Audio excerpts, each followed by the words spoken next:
And welcome, dear ones. It's Maverick Mystic here with the Spiritual Society, and this reading here today is Head versus Heart, that last time that they saw you. We're going to be comparing, contrasting the different elements of that last connection based on what they were thinking, what was in their mind, and what was in their emotional space, what was in their heart, and what were they feeling about that last encounter that you both had. Okay, so remember, it's our mission here at the Spiritual Society to help unblock your energy through spiritual practices like we have here today with the tarot, so you can live your most aligned life. And so what I'd love you to do now is just take a nice deep breath. Center yourself in this moment. Allow your intuition to guide you. Allow any worries and constraints and strains of the day just to fall by the side. With another inhale, breathing in clear blue sky. Exhale, clouds and strain. One last inhale. And now go ahead and choose whether it's 1, 2, 3, or 4. Choose your card and we shall begin. Hello and welcome in card number 1. I hope this finds you well. How we're going to begin this today is with the anchoring card that you have chosen here. This will set the theme for the connection, the person, some context. And I'd love you to use this card to gain an insight as to whether this is the pile for you. And if it's not, if you don't feel it, if you don't connect to the information initially shared, I'd love you to go ahead and choose from a different pile. All right, so let us begin. Well, we have the Three of Swords. Before we get into the anchor card, this Divine Feminine Oracle deck is what we will be consulting towards the end of your reading, just so you're aware. All right, but let us first begin with the anchoring card. So naturally, the card here is associated with a sense of heartbreak, sorrow, a bit of sadness. So there's some undertones of that sort of emotional context in that last connection, in that last meeting that you had. It indicates a period of that emotional sort of turmoil. And I think the last time that they saw you, they might have sensed a sort of direct or observed that you were experiencing a little bit of heartache or dealing with a painful situation of some kind. So this could have been related to a recent breakup, a difficult conversation, a moment of emotional vulnerability. Any one of those, really. For example, you might have shared a personal story or expressed some feelings of sadness or disappointment, leaving that sort of strong emotional impression on them. Okay, so, there's various perspectives that we can take on what this card means. Simply that last meeting, you could have shared something that was very vulnerable and they experienced that. So there's an undercurrent, as I said, of emotional turmoil. So there's the emotions of fear, anger, jealousy, whatever they may be, being stirred up in that last meeting.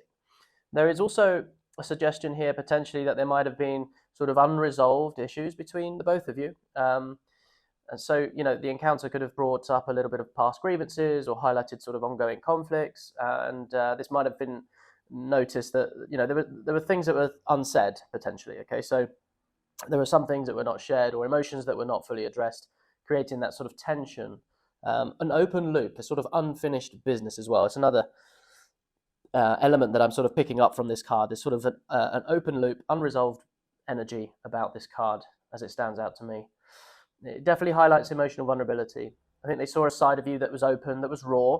I think perhaps more so than usual. So that could have had that effect as well. This vulnerability, while it is difficult to sort of navigate vulnerability in general, I think it also showed your authenticity here. And I think that the depths of your feelings, I think it might have had them see you as someone who's deeply human. You were real, connected to your emotions, raw, vulnerable, capable of those profound emotions, and honest about your pain. The swords often symbolize truth. And so there was a raw truth that was also shared in that encounter. What else do I get here? I think there was the sort of feeling that was left behind after this last encounter was a kind of reflective and empathetic energy. They might have felt a real strong urge to support you or to comfort you, or they might have sort of reflected on their own emotions and expressions of pain. I think this card can also, really serve as a catalyst for a deeper understanding, compassion, both for them and for you. So it was a real moment. It was a real emotional, vulnerable moment, and really, not to be sort of dismissed, but also be gentle on yourself and be not quick to moralize right, wrong, good, bad. That kind of dynamic here won't serve. And so instead, it's more of a reflective experience of just holding that vulnerability for what it is, and be careful not to run away with storytelling too much. All right. So that's what I pick up from this card. There's quite a lot there. Again, if you resonate, great, this is for you. But if not, maybe leave some of the parts that you don't resonate for others. This is a group reading. So, as we go forward, I would apply that as well, to that kind of logic. All right. Okay. So let us now draw. We're going to draw first from the heart. Okay. We'll start with the heart and what was their experience in that emotional space, and obviously taking into account that anchoring energy that we spoke about. And so for that, I'm going to draw initially 3. In fact, let's go for 4. Okay, so we're going to draw 4 cards, and each of them, I think I'll probably draw another card on top just to get that extra detail and context. But let's start with this one. Okay, well, there is that sort of theme of an ending and a real emotional experience here of something coming to an end. This card is also indicating, with the through line of the anchor card here, sort of sense of emotional turmoil, feeling overwhelmed. And so they might have noticed that you were struggling with a heavy burden, or dealing with a sort of aftermath of a betrayal or a major setback of some kind. I think this perception could have been influenced by your demeanor, such as you may be appearing visibly stressed, anxious, or defeated in some way. And I think this is picked up. And this card also often signifies a sense of, like I said, betrayal or defeat. And they might have perceived that you were grappling with feelings of being let down, maybe stabbed in the back by someone close to you. And this perception could be based on things that you shared during the encounter, or just, subtle cues like a change in your usual confidence and sort of composure. It's definitely, as I said right off the bat, really, it represents the end of a difficult cycle as well. So they might have seen you as someone who is, right on the end of a challenging phase, ready to move on, still processing the pain, the lessons from the experience possibly, but I think this could indicate that they saw you as someone who's definitely resilient, capable of enduring, hardship and finding the strength to start a new, fresh cycle. So I think that was also picked up and observed there. And so from the heart's perspective, they might have seen you as trying to emotionally process your pain and find meaning in the experience. And I think this cathartic approach to dealing with emotional turmoil might have been evident in the way you expressed your feelings at the time, I would say. There's sort of focusing on understanding the reasons, right? Understanding the reasons behind the events and really sort of contemplating your next step. So that may have just been picked up in the conversation that was had, and it was obvious to them that you were, you were processing that experience. Okay, let's draw another card there just to add a little bit more context. Okay, so another 10, which is interesting. 10 of Pentacles. I think this is speaking into, how their hearts saw you in the emotional landscape, and in the context of that, and how they saw you. And there's a sense of, with this card, a sense of family and legacy. So I think they picked up there was just a strong energy of family, of legacy. They might have perceived you as someone who values that sort of familial bonds and are deeply connected to your heritage or to your tradition. So whether that was what happened in the conversation you articulated, that you found the sort of sense of solace and stability in the family unit, your family, parents, brothers, sisters, whatever it may be. And I think this could have been evident through those discussions about family, sharing memories, and they sort of witnessed you having some sort of, yes, I think solace is the right word to use there in the context of the pain experienced. You found a lot of solace in the family, and I think they picked that up, and they really admired that about you, that family bond. Despite that sort of emotional upheaval, they might have also seen you as someone who really strives for the long-term stability and success. So drawing back to that family unit as a stable structure that sort of casts itself into the future creates a sense of predictability, stability, and I think they picked up on that very much. I think they sort of almost were able to create a vision potentially of the relationship, of the connection, because of that, and that was definitely felt in the emotional landscape as we're exploring here. All right, let's go to another card and begin to sort of narrate this. Okay, so the Hierophant really is tying into this element of tradition and values associated with the Ten of Pentacles. There's a richness associated with that tradition and what it can sort of yield over time. And so the Hierophant here is sort of, again, there is an emotional connection here from them in that last meeting, an awareness of, comfort in traditional structures, whether that be marriage, cultural traditions, whatever it may be. There is definitely that resonance here in the Hierophant coming up. And so, in terms of what they were picking up emotionally here, I think there's a spiritual wisdom as well, and sort of receiving guidance from structures, potentially, whichever one you relate to, whether it's spiritual, religious, whatever resonates most with you. But I think what they saw is that you were sharing these sort of words of wisdom, these ancient words of wisdom, really, that have been in traditions over the years. These kind of like meta truths that continue to be true over aeons. And so you were speaking from that place often, and I think their heart picked up on that, and it provided sort of comfort to not just to them, but comfort to you in understanding, what had happened and what you've gone through. The Hierophant, it often represents a mentor, a role model as well. So from the heart's perspective, they might have seen you as someone that they can look up to for moral and ethical guidance as well. There is an element of that, I think. You sort of tend to adhere to principles, and your role as a guide and guiding figure, within that, I think it left a sort of strong impression on them, that last meeting. They might have noticed you also that you're deeply connected to your beliefs, and that these beliefs play a significant role in your life and your decisions and your actions. Very principled. And mostly, I think the energy that's being picked up here is one of stability. So despite the emotional turmoil, the undercurrents of the emotional turmoil as expressed in vulnerability, etc., there is still structures of stability. And I think they revolve around beliefs, and I think they revolve around this sort of relationship to tradition, to cultural tradition, whether that be religious, spiritual, or even just familial bonds, right? The family can provide these sort of guiding principles of stability for us.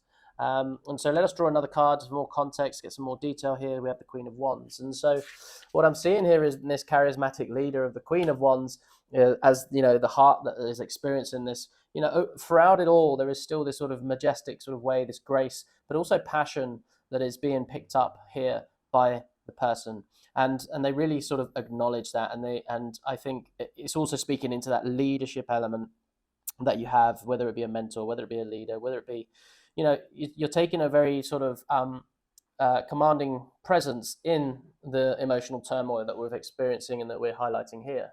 And there's, again, that sort of rootedness in tradition and structures and belief that give you this sort of confidence. There is a self-assuredness about the Queen of Wands, and that was definitely, I think, picked up. You're passionate, you're enthusiastic. That's always being received there, and there's a sense of also independence and self-reliance. There's a real resilience to you that was I think witnessed and felt, and I think with the wands is that warmth associated with it. There's a sort of nurturing warmth, and there's a sort of a very approachable character in the Queen of Wands. So the way you're sort of navigating this expression of vulnerability is inspiring, and I think also very approachable, very down to earth, very there's a mothering energy in the sense that it's nurturing, right? So whether that's your expression of vulnerability or theirs in turn, there is that really capacity to hold them in their expression. All right.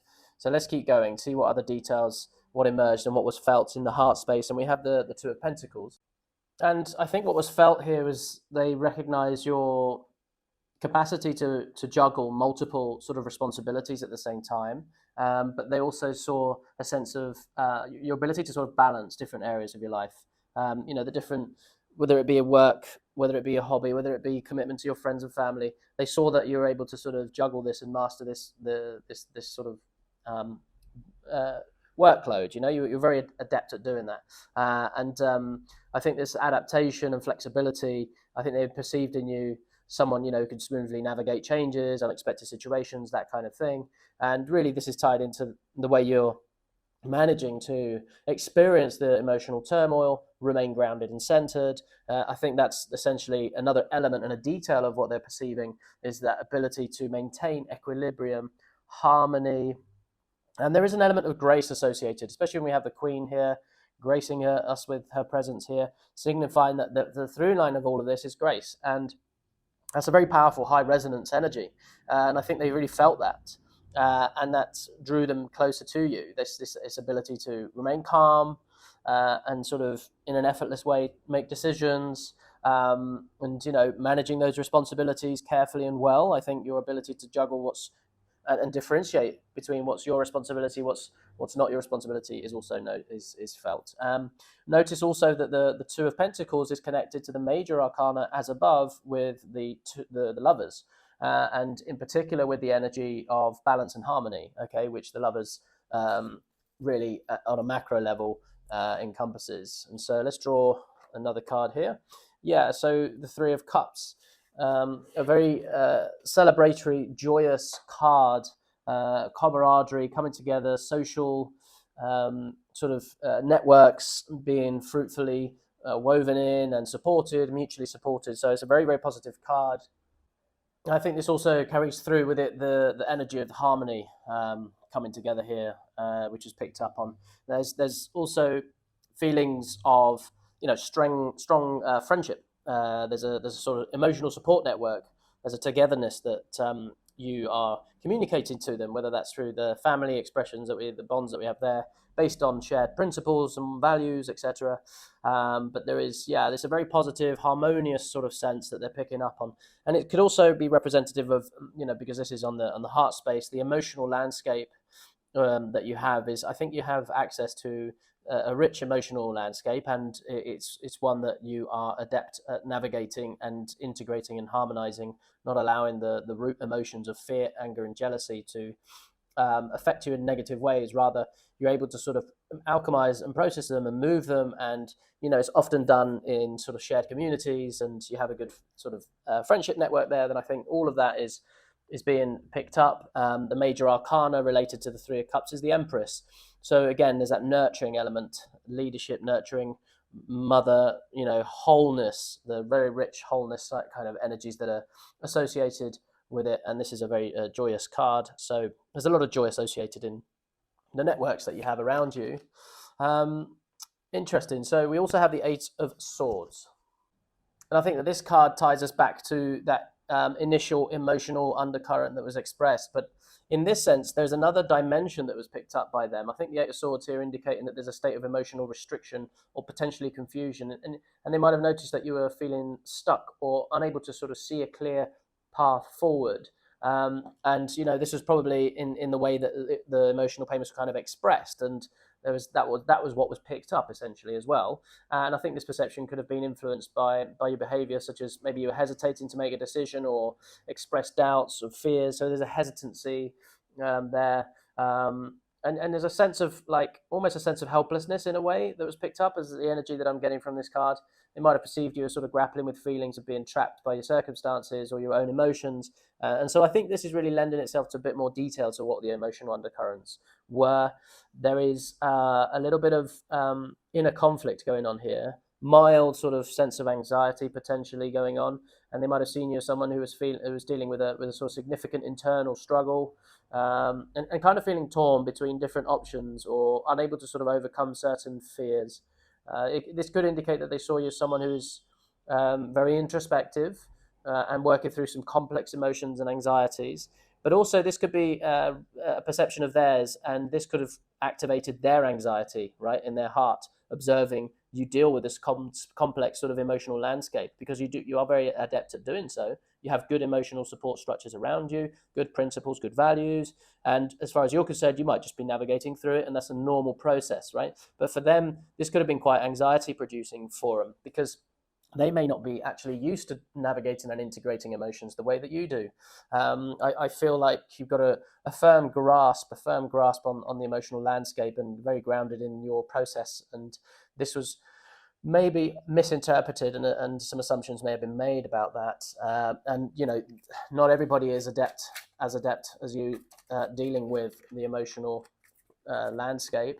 And so I think what also is being received here in the context of that anxiety is maybe they felt that you were sort of dwelling on what has gone on in the past rather than looking at what remains, right? So that's the kind of flavor that I'm getting there as to what they were perceiving emotionally. But I think that this is very much indicative of their emotional expression. This is what they were feeling and interpreting of the emotional experiences that you were expressing and having, right? So again, take from that what resonates, and please leave it for someone else if it doesn't. Some details there. There's quite a lot of nuance. what I want to do now is move on to the mind. Okay, so those are some of the feelings that they had. Let us now turn to the thoughts. What are the thoughts that they're having in relation to that last meeting with you? What are they thinking? What are they projecting mentally out into the landscape? And let's see what we have. All right, justice. Okay, so again, there's a theme of balance, there's a theme of harmony, and stability. And so, there's also, with justice, there's fairness. And I think whatever was being expressed in that last encounter, I think they were thinking that you handled it with fairness, with balance, with poise. You're very, very just in how you, maybe you were expressing something about a third party, and in doing so, it highlighted to you were very fair. You took responsibility for what was yours, and you sort of acknowledged the balance and equity in the process. There's an analytical and objective nature associated with this card. And so they might have perceived you as someone who approaches situations with a sort of clear, rational mind, carefully sort of weighing all the sides, before coming to a conclusion. And your ability to sort of remain impartial, consider all the perspective was likely noted and respected. Okay, so I think they felt that they were thinking about how well you were able to hold the conversation and the energy and the exchange at the time, and you considered his or their opinions and their words that they were expressed. You were considered, rather than shutting them down, rather than overpowering. They felt that they were heard, and so there's also a balancing going on here, and they noticed that your ability to sort of balance logic and emotions in your decision making process. They thought of that as quite a noble sort of skill. I think they also see that you're someone who seeks truth and seeks clarity in all matters. So your pursuit for understanding of understanding, basically your pursuit of understanding, and how your sort of dedication to uncovering truth is likely left a good impression on them, showcasing that you have that intellectual rigor, that dedication to transparency, and so I think it left an impression on their mind. Let's get a little bit more detail. So with the Three of Pentacles, and it's a real collaborative card. This one, it's all about teamwork and collaboration. It's a strong emphasis on that, and I think they might have seen you as someone who really thrives in a sort of cooperative environment. And I think this is tied to that camaraderie, that good social circle around you, and really valuing the sort of contributions of others and working harmoniously to achieve a common objective. So these are some of the themes and the energies associated with this card. You're very skilled and competent. They were thinking, oh wow, you really have a skill to sort of navigate the social elements of things, and with that sort of perspective of justice and doing things fairly and correctly, that left an impression on them, as I said earlier. There is, from the mind's perspective here, they might have noticed your ability to provide, but also receive constructive feedback. So in the process of that last connection, they may have been giving you some feedback, some observations, and you were very considerate. You were taking it in, and again, it sort of emphasizes the collaborative nature, but it also the fairness aspect, that you're considerate of different perspectives and opinions before making your decisions. All of that creating a real sort of element of balance and sort of stability, and your ability to integrate your personal goals with the collective goals, things like that, demonstrating your sort of leadership, cooperative spirit, was also noticed. The major arcana associated with this is the Hierophant, which is it's all about that structure, collective wisdom, and the fact that it's in your reading already, these two connecting, and they're very positioned very, very similarly, so there's a lot of symmetry there, and so it reaffirms the message here that you value that structure and collective wisdom, and from the ancient wisdom schools, whether that's a religion or spiritual structure, you take a lot of stability from that energy, and that is something that they for sure admired. So let us turn now, so let's get another read on this, see what else was picked up from, what else were they thinking about. And so we have the Six of Cups, which is associated with nostalgia. And so, they may have been thinking of you as someone that was sort of reminiscent of the good times, cherished memories of the past, and your ability to sort of bring up nostalgic feelings, likely created a sense of comfort and warmth during the encounter. there's an innocence as well associated with this card, and I think they perceive you as someone who has a genuine, gentle spirit, kind.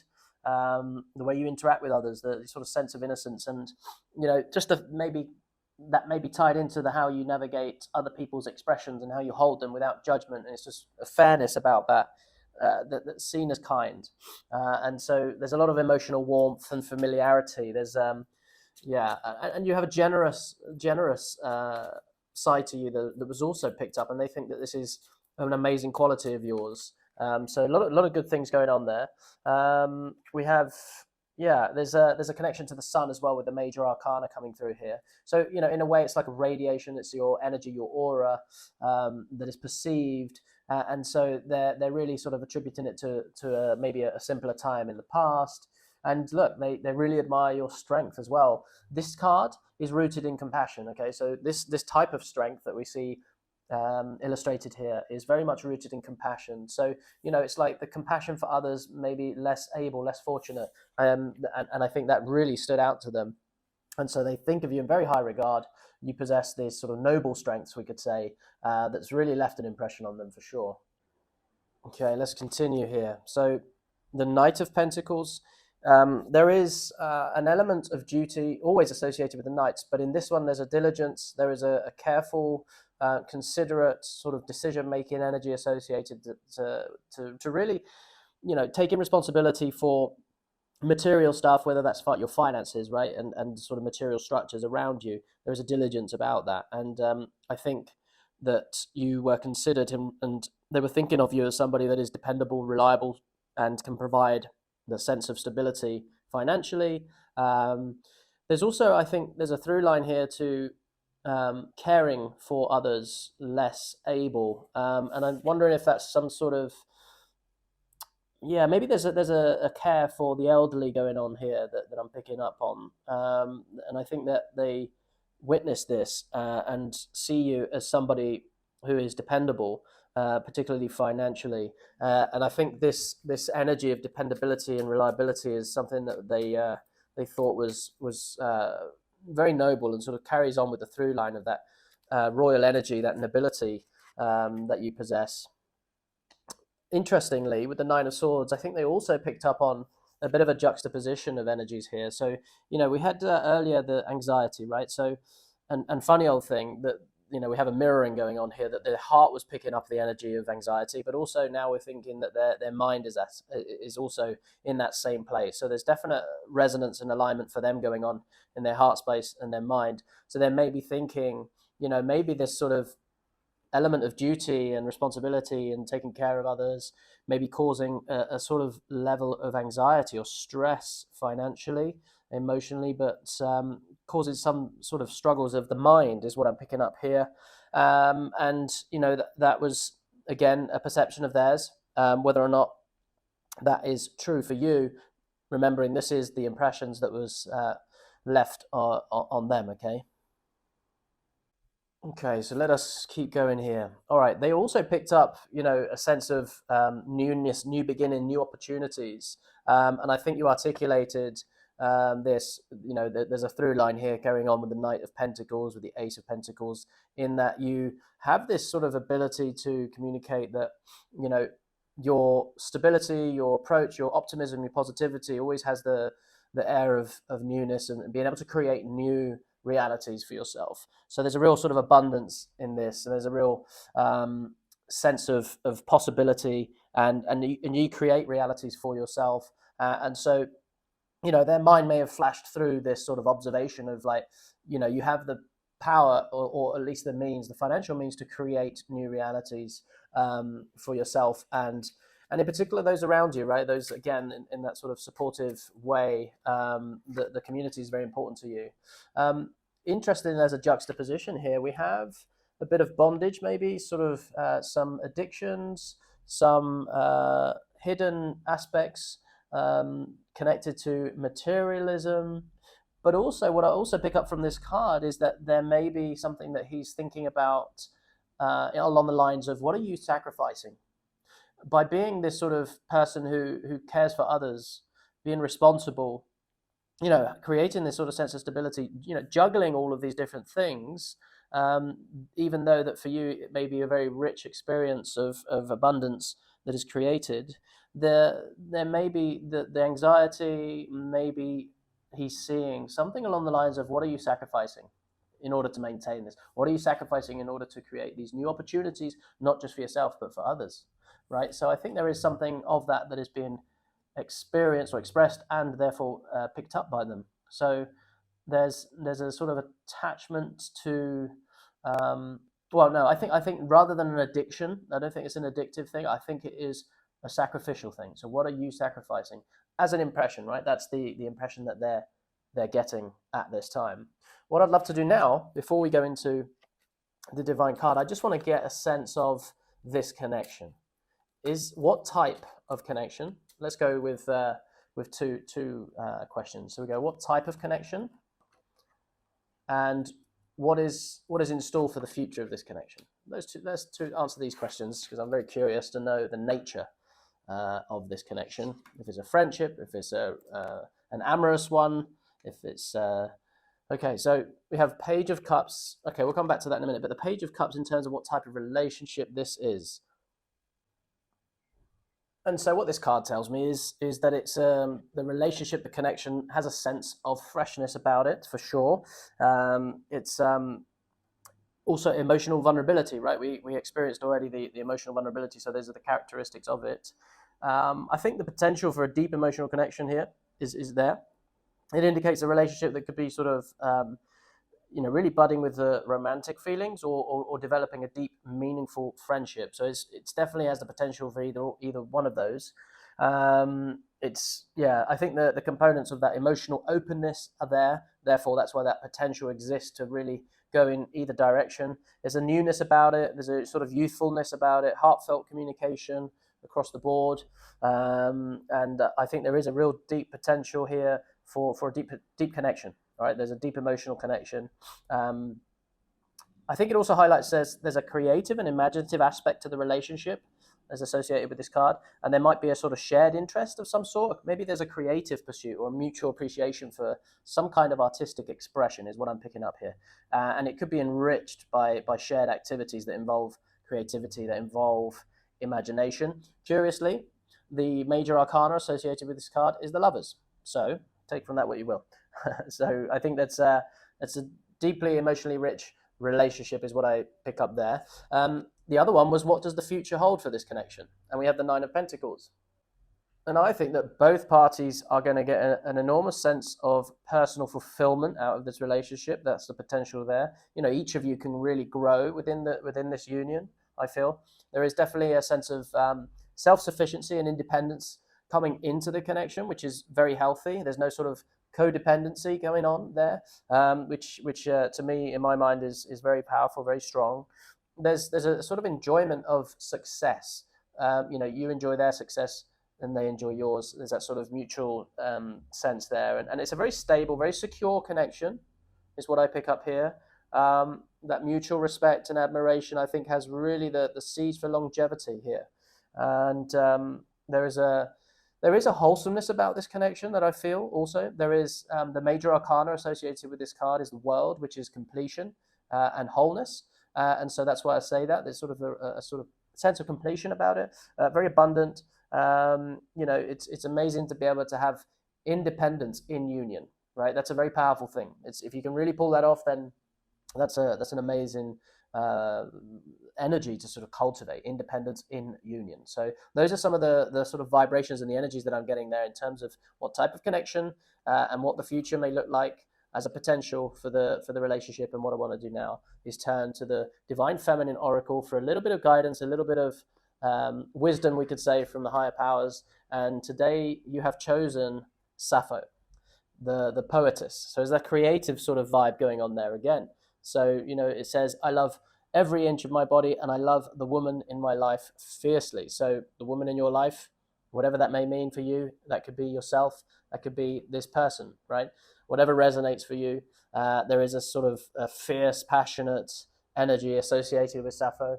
And one of the questions that I'd be sort of inclined to ask is the shared creative thing that you both have, poetry, because she is the poetess, as we see here, and so that creative expression and poetry is strong here. But there are other undercurrents here associated with this card, and its emotional depth and its authenticity, being able to be yourself. Again, that sense of independence coming into that union, being yourself in each other's presence, vulnerable, messy, expressive, creative, all of it coming in together, being able to express that with this person is incredible, allowing for sort of passion and love to really emerge out of that. And there's a real celebration here for the feminine energy as well, as I look on the grand scheme of things here, looking at the powerful feminine energies that we see abound. Look at that. So there's a real resonance of strong feminine energy, creative, abundant, nurturing.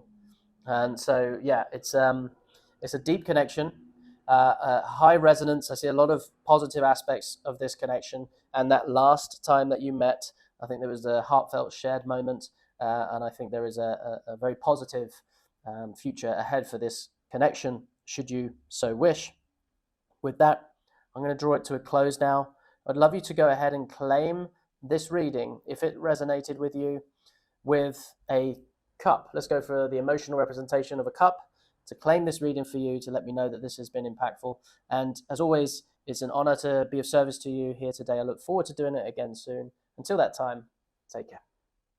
Hello and welcome in card number 2. It's good that you're joining me here today. It's an absolute pleasure and an honor to be able to serve you with this topic today, these first impressions that were left in that last encounter with that person. We're going to be exploring this from a couple of dimensions. We're going to explore the heart center, the emotional landscape of the person, their feelings that they had in that last exchange that you had, and then we will look at the mental space, the ideas and thoughts and impressions made in that capacity. We will start with the energetic check of the anchor card. And as usual, should you not resonate with that, then I'd love you to go ahead and choose from a different pile. But if you do, stick with this and we'll go deeper and deeper into this content. Anything as we go, the nuances that you don't relate to, just leave them there for someone else. This is a group reading after all. And finally, we will go into an exploration of the divine message for you at the end. This is the Divine Feminine Oracle. And from that, we will extract and receive a message of guidance and support for you towards the end. So stick with it. All right, so let us begin. The anchoring card for the energetic check today is the Page of Wands. And this is such a youthful energy, such a youthful and passionate card, and it indicates a high level of enthusiasm and also curiosity. And I think the last time that this person saw you, they might have noticed your sort of eagerness to explore new ideas or embark on new adventures together, potentially. And so your sort of vibrant energy likely left a strong impression, I think, making them see you as someone who brings a refreshing sense of excitement and possibility. The card also suggests that you were in an adventurous mood yourself, possibly discussing future plans, travels, new projects. And I think they may have seen you as someone who, you're not afraid to take risks, who embraces life with a sort of youthful, spirited attitude. And your willingness to step out of your comfort zone was likely very, very admired, I would say. This card also represents creativity and innovation. So they might have perceived you as someone who is full of creative ideas, eager to bring them to life. So your innovative thinking, your passion for new ventures, I think stood out during the last interaction, really showcasing your sort of dynamic, forward-thinking nature. There's from the encounter as well, I sense that they may have felt your optimism and your overall positive outlook and energy. So, this card really does suggest that you radiate a sense of hope and excitement about the future, which can be, incredibly inspiring to those around you. That positive energy and likely uplifted the mood at the time and made the sort of encounter quite memorable.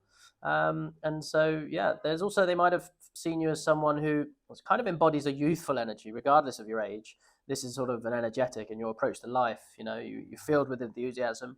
You have a thirst for knowledge as well. Likely, this reminded them of the joys of discovery and the importance of, staying open to new experiences and possibilities. The major arcana that's related to this is the Fool, because of that newness, new beginnings, adventures, and there's a sort of carefree attitude to whatever may come your way is addressed and received in a positive manner.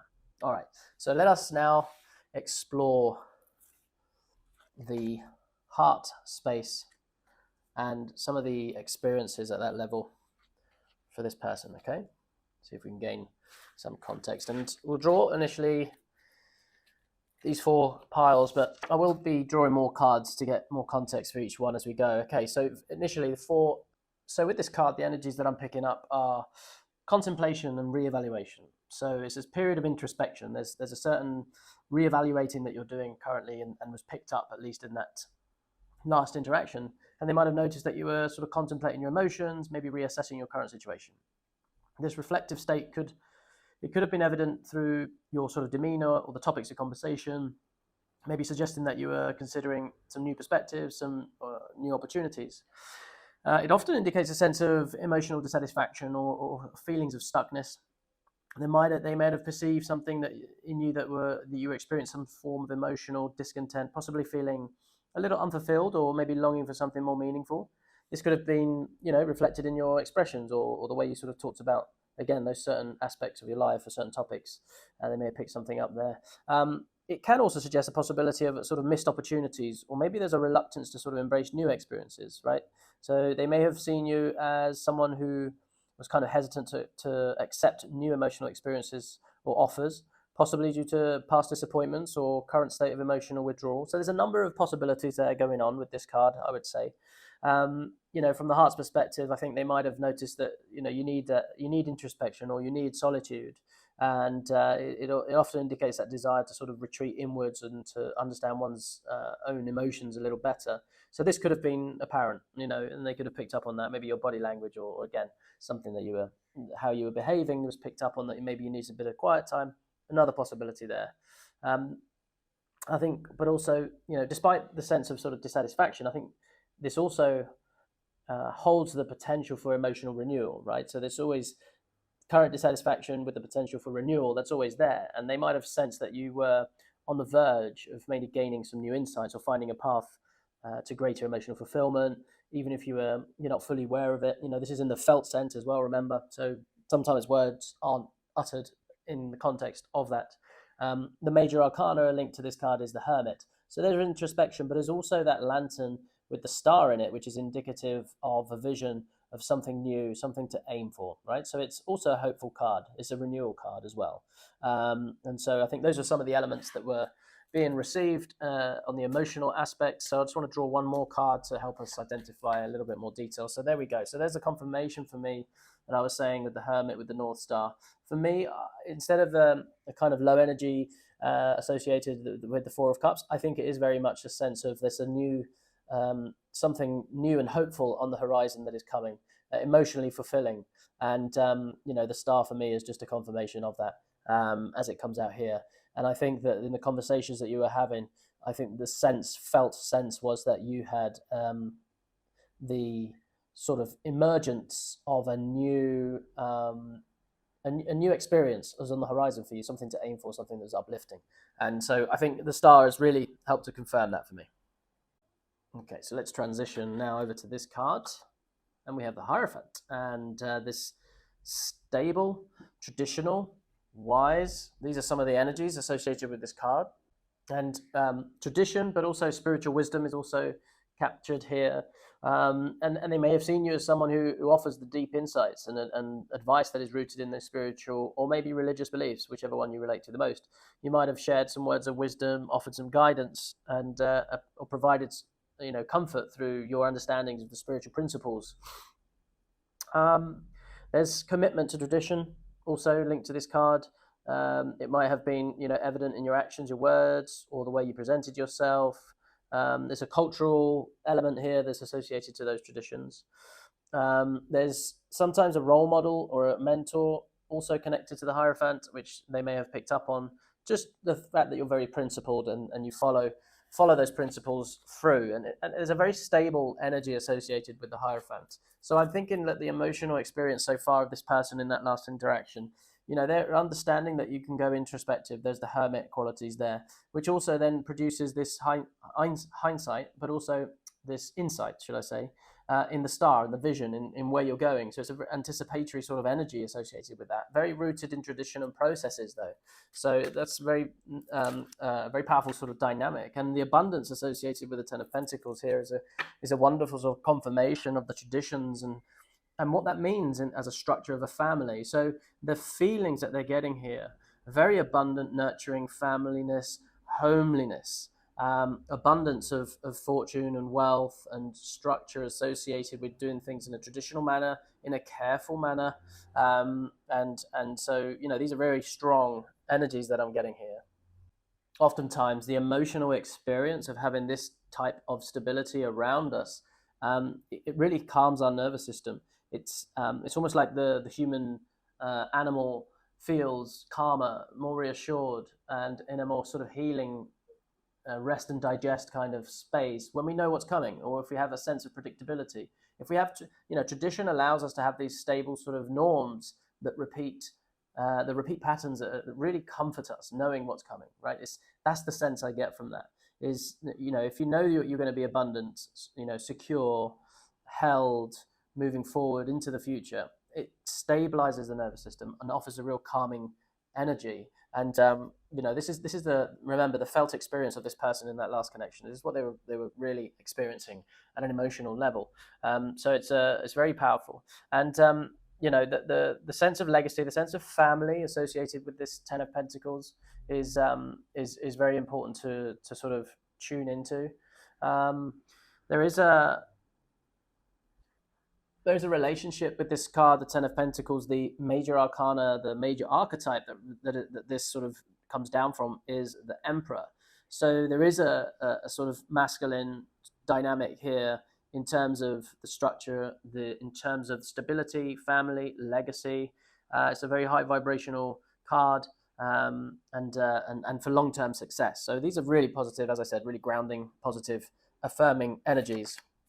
And okay, the Two of Cups. The Two of Cups is known for its emotional reciprocity, and it's a case of two people who feel fulfilled emotionally and quite stable, coming into a union to create a higher order of structure of good, and is a very reciprocal kind of nature. It's very balanced. It's very harmonious. Okay, so balance, harmony, coming together. And the major arcana is the Lovers. So we've got now an idea of the emotional plane that's going on here. There is a deep emotional spiritual connection, a loving relationship. There is a vision, there is nurturing, there is stability.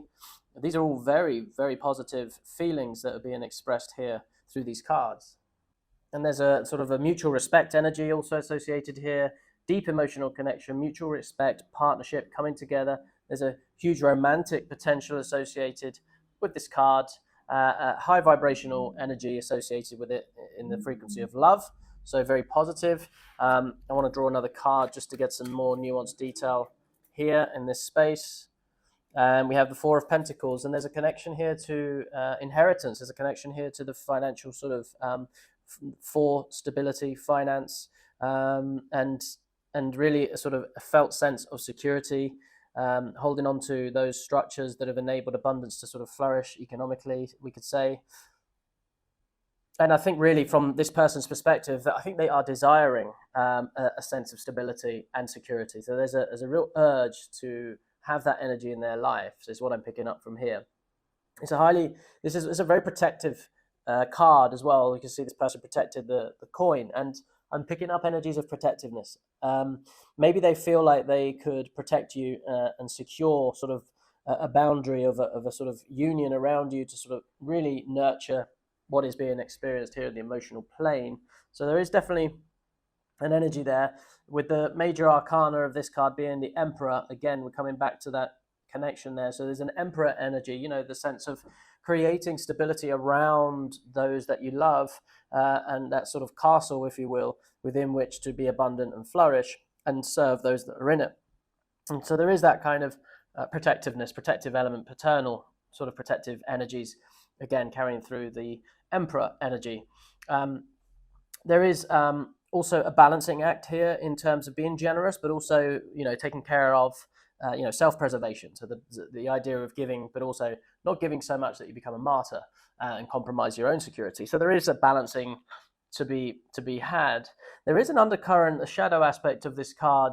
It can also indicate fear of loss. So there is that sort of, maybe that's what's driving their desire to be protective, because they have an underlying fear of loss.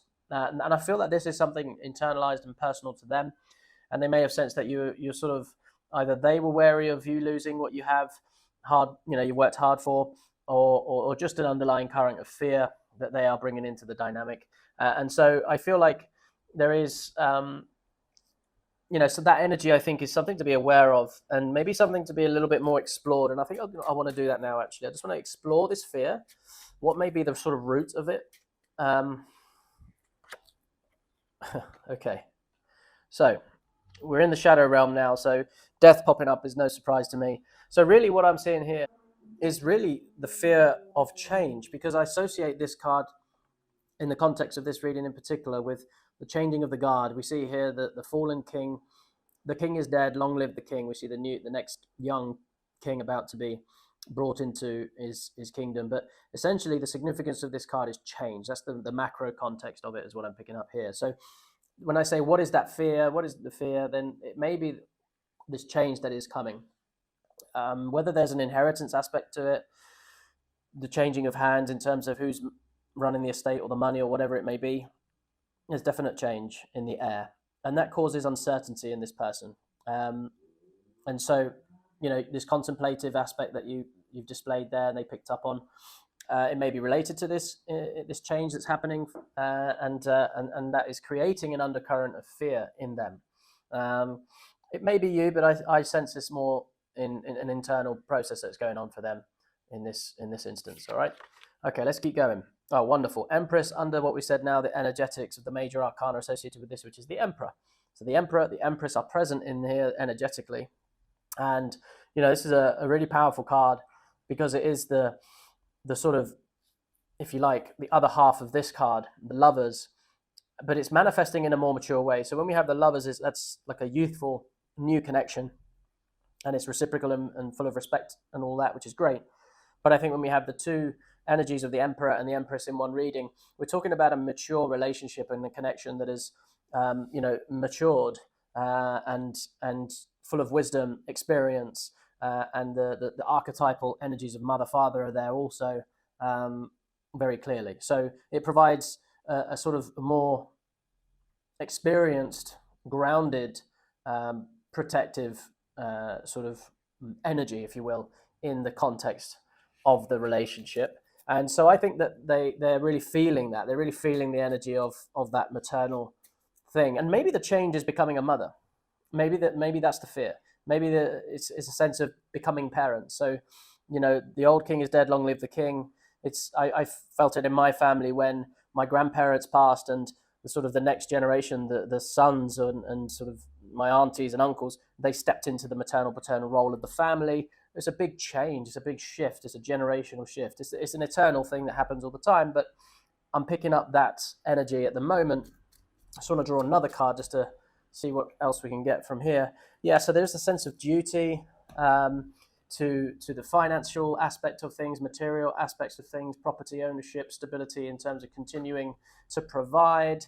And there is a very stable, practical element going on there. So big change is happening. All right. So there's a felt sense that you're going through these changes, and there is a sort of calling to be paternal role models in your lives. And those are the energies that I'm picking up here. But there is a sort of a trepidation, we could say, about the fear, the handing over, like who's going to take care of that sort of responsibility, money. There is family associated here. There's the Emperor energy. There's tradition. There's marriage. There's all of those kind of energies as a transitional moment happening before our eyes in here. So that's the emotional felt main theme that I'm picking up over here. All right. Let us now explore some of the thoughts, where their mind is at.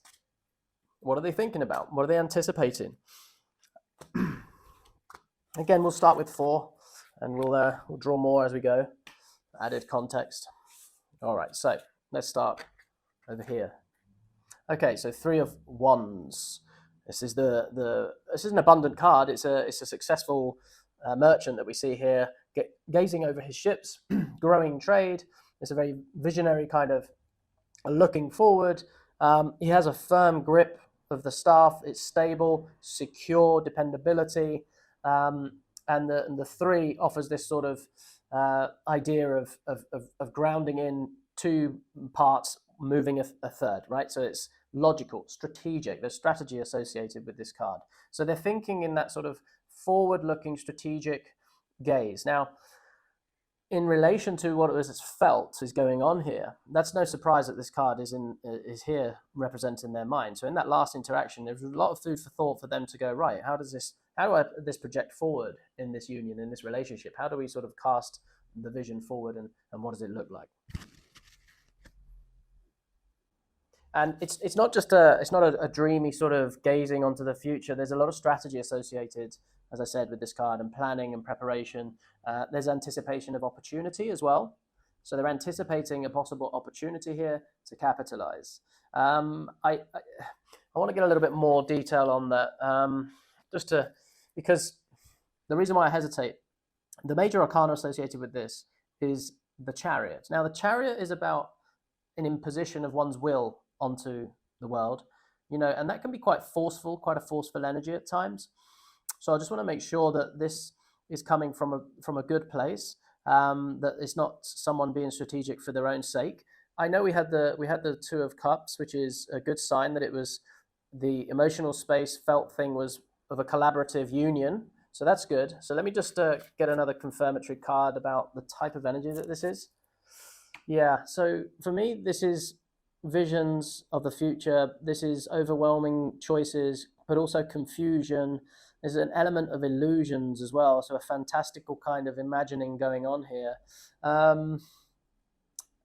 Let's continue, because I want to see what else I can gain from this. All right, okay, so that's okay. This then, for me, in that context, means that they are a little sort of confused at the moment, the multiple possibilities that lay before them, and they want to make the right choice. But ultimately, what they see as a future vision and what they're thinking about is a family. 10, is the completeness of emotional fulfillment. It's a very, very positive card. And so for me, that is the anticipation going on there. Let me just sort of draw another confirmatory card for this. Yeah, so there's the Three of Pentacles, which is all about collaboration, craftsmanship, skill, putting one's skills together, but doing it in a collaborative way. So yeah, that's a positive thing. They're thinking in terms of togetherness. So you're both going to be sort of casting this vision, this future, and therefore it's, you have multiple options and possibilities ahead of you, which is great, and can be a little confusing, but that's not so much a negative thing going on here. So all in all, very positive. Okay, let's continue to explore the mind and what they may be thinking about. So this is definitely, I think, linked to this element of change. So again, there are no coincidences. So often the pattern, what emerges, and the sequence and the balance, this is related to this is related to this, that often happens in these readings. So what I'm seeing here is related to that change, turning your back on, what was, and going out there and sort of looking for the next fulfillment, the next thing, right? This is, a transitional card, we could say. I think this is, also representative of what's going on in their mind based on that last connection about a willingness to move on, a willingness to transition, and a readiness to sort of leave behind what no longer serves you. So I think they are witnessing that in you. You have this sort of, again, that anchoring card of that adventurous, youthful energy. It's fresh, it's new, and you have a willingness to turn your back on what no longer serves you. And I think they're seeing that in you. Letting go of the past, and really wanting to sort of step into the new. There is also the Hermit again here as the major arcana. So the Hermit energy of introspection, really seeking what is meaningful and purposeful is here. I think the prosperity, possibility of the union and family, that is the transition potentially on offer here, the family connection here. And so there is a willingness to they think that you are willing to make this massive change. It could be the change of becoming a mother, right? That's I have that energy very strong here. So let us explore a little bit more detail about this energy in particular, that sort of willingness to change. So they're thinking as well that, they're noticing burdens. They're noticing that you are carrying a particularly heavy load. And this load carrying, if we're looking at, leaving behind you what no longer serves in this context, the load carrying in regards to others, it's like you're carrying a load for the family, your family, and this may be a time to sort of put that down, to sort of identify what no longer serves you. There is a death energy here, and maybe literally, maybe the inheritance aspects connected to the death card, as a burden. Could be something there if you relate to that. Again, if you don't, leave it for someone else that may also be connecting to this energy right now. And so, I think they're aware and they're thinking about how they can support with that burden, and is it time to put it down and to sort of move on to new ways of being, as these are potentials that I'm picking up here. Yeah, I think it's a responsibility. It's also hard work. They know you work hard. They see that. The major arcana associated with Ten of Wands is the Chariot, and again, it's imposition of one's will onto so there's that hard working element to it. So perseverance is acknowledged, but I think what's really going on in their mind is like, oh wow, I think she's really overburdened. Maybe it's time to put some of those down. How can I help her? How can I support her in doing so? All right, let's take a look now at the final pile. Okay, so the Ten of Swords, again, they're thinking that there's an element, see, the 10-10 burden, in contrast to what's possible. They're thinking, this as that cast forward vision. Right now, they're thinking that, you may have been let down, you may have been betrayed in some way, and so they're feeling this sort of burden that means for you. So I really pick up that energy strongly. Again, notice the affirming parallel symmetry of death and endings, and the dead figure represented here. So there's a definite ending that's happened, whether that's a physical death, the passing of a loved one, a meaningful loved one. The death of a parent really resonates for me in this reading.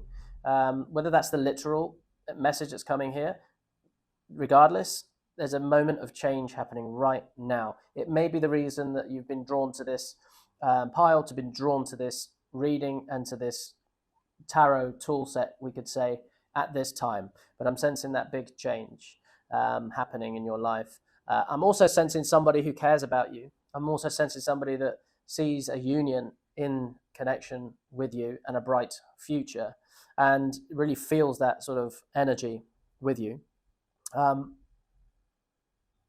And no surprise that the Tower is the major arcana associated with this card, because it's like a sudden change, right? So that's the major arcana associated. Also, I want you to sort of bear in mind also that the Tower is represented here in the 10 of Pentacles. The energy of the tens is really powerful in this reading, meaning that for every ending there is a new beginning, right? But also it means completion, it means wholeness, totality. The energy of the world in wholeness is also present in this reading. So yeah, lots of positive energy, as well as the realities of the emotional pain associated with loss, with those sort of sudden changes in one's life cycle. Those are normal experiences, but I feel like you are supported in this. I feel like you can, manifest the reality that you want. And I think that this person in this connection, last time they saw you as somebody who can really bring all together the skills that you have in order to navigate and really create that reality for yourself. A powerful manifester. Energy of that is clear here. When we take those dense emotions of fear, anger, jealousy, or even the densest with lead, which is shame, and we transmute it into gold, that is the magician that's doing that. And it takes skill to do that. It takes emotional literacy, intelligence, emotional alchemy to be able to do all those things. And so I know that they see you as somebody that is connected to spirit, to source. You have a traditional kind of connection to the spiritual domain, whether that's religious or otherwise, whatever you relate to with that language there. And you're able to sort of really craft that future, and they really see that. What I want to do now is draw a couple of cards about the connection itself. What type of connection is this? Is it a romantic connection? My heart says yes, based on the reading. And so we have the Knight of Swords. Well, I think they feel like they're almost that knight in shining armor. I think they're gallivanting very passionately, they're expressing themselves quite forthrightly. And I think that the sort of predominance is being led by the mind rather than the heart. The mind is what's driving their actions and their behaviors. So I think there is a romantic connection here, and there's also in the service, in duty of service to you, and honoring you. And so there is definitely a romantic connection associated with this card, for sure. Okay, so let us draw another card here. I just want to get a sense of what to potentially expect in the future. The King of Wands. Okay, so with the King of Wands, and I also just want to point out that in the shuffle this fell out. So the Queen of Wands. Okay, well, there we go. In my hearts of hearts, for me, this is very representative of the energies that I was tuning into here. And there is a commitment to marriage. There is a commitment to union, family, and what better way to express it than with the final two cards here, the King of Wands and the Queen of Wands. That's what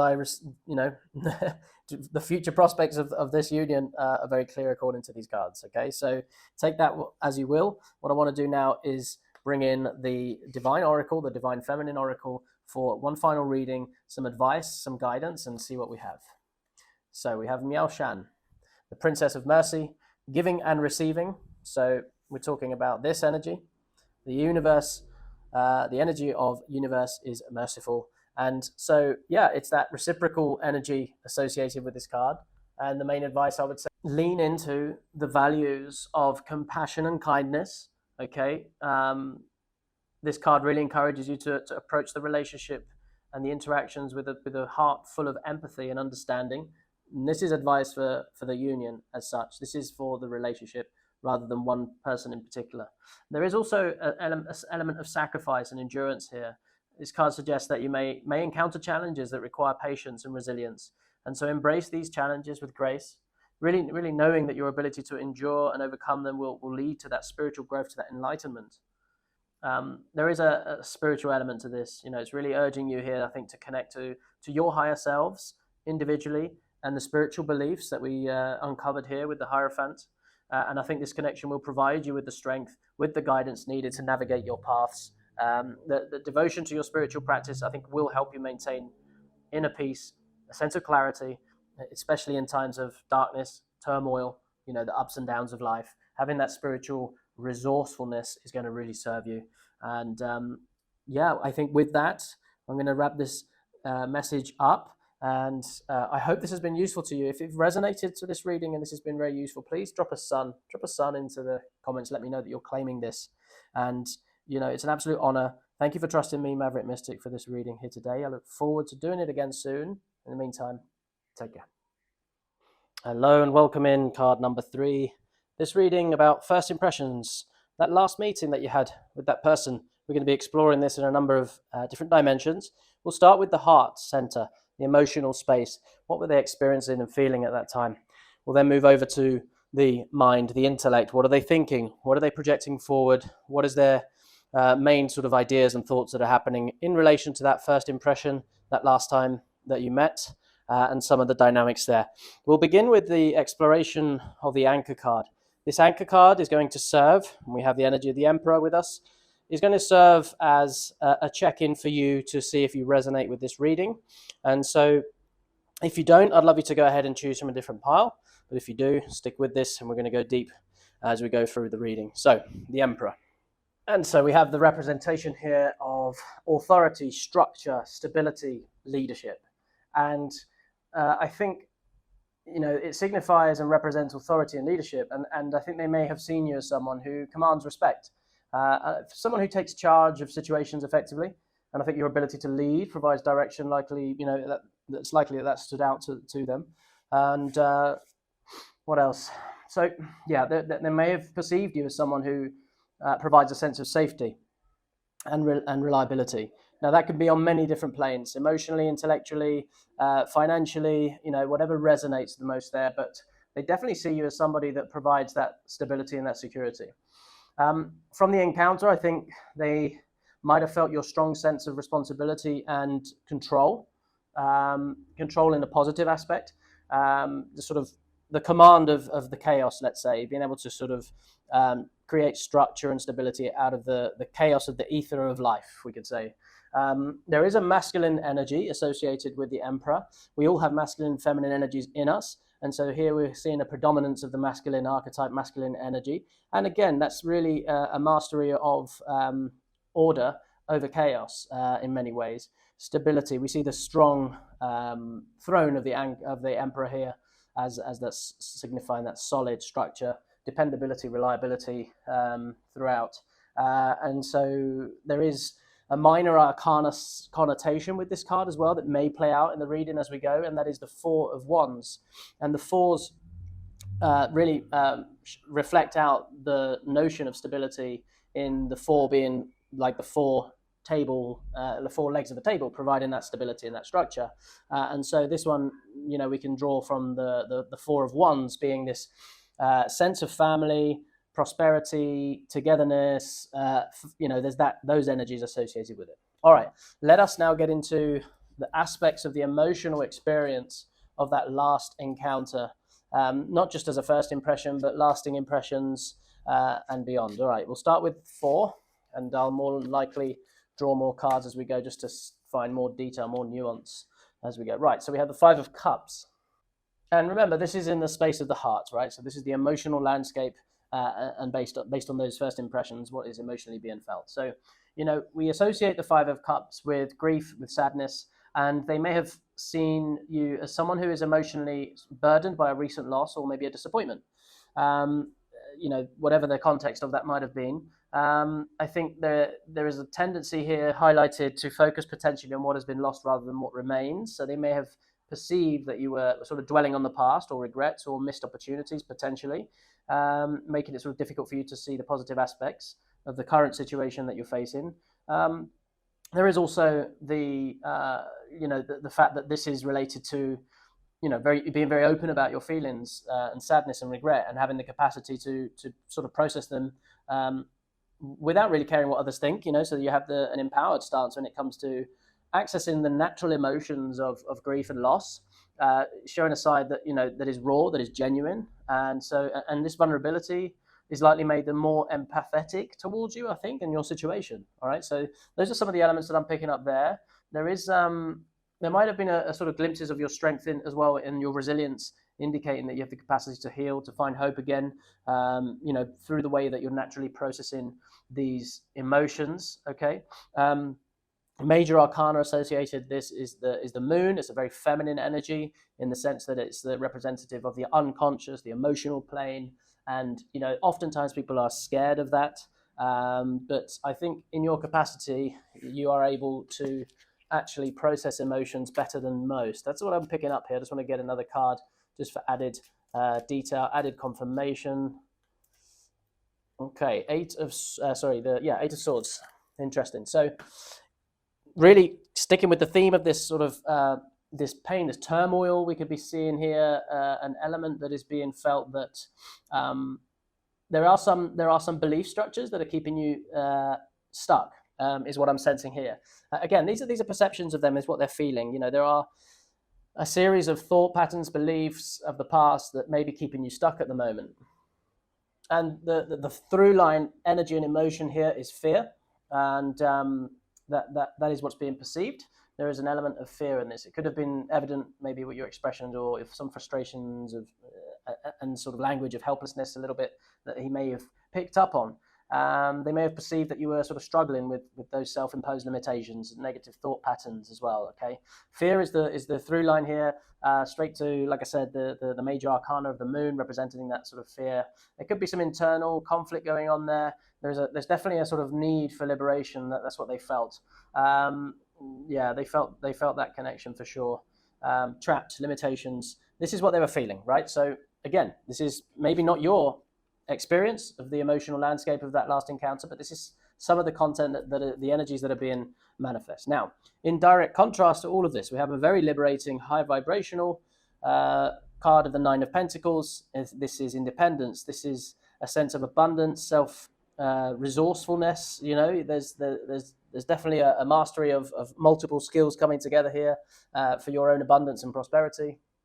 there is a connection through the major arcana of the Empress as well, the Empress energy here. So we're getting a real masculine, feminine balance, harmony, prosperity, nurturing going on here. So there's a strong perception of that, as well as your independence. And so in the context of the struggle, the pain, the item that's sort of felt, the struggle that you're going through, the challenge or whatever it may be, there is also in that connection, that person feels and sees that you have this self-resourcefulness and your capacity to sort of take care of it. It is, again, my intuition is guiding me to this card in the sense that you are processing emotions in a healthy way, and they're feeling that you may be sort of restricted by certain beliefs about the situation, but ultimately that you have all the resources available to you to navigate this situation independently on your own, self-resourced, and so that's acknowledged, that's seen there, and so it's a high, like I said, it's a very high vibrational card. It's a radiating resonance and positive. And so, they feel like you have that capacity to take care of yourself. Let's have another one. Okay, so remember what I said about the Emperor being related to the minor arcana, the Four of Wands? Well, here it is, the Four of Wands. And, they feel in connection with you. There is a resonance of family, tradition, coming together, celebration, success, stability, longevity, prosperity. So that's the fruitful bounty of this stable structure manifest.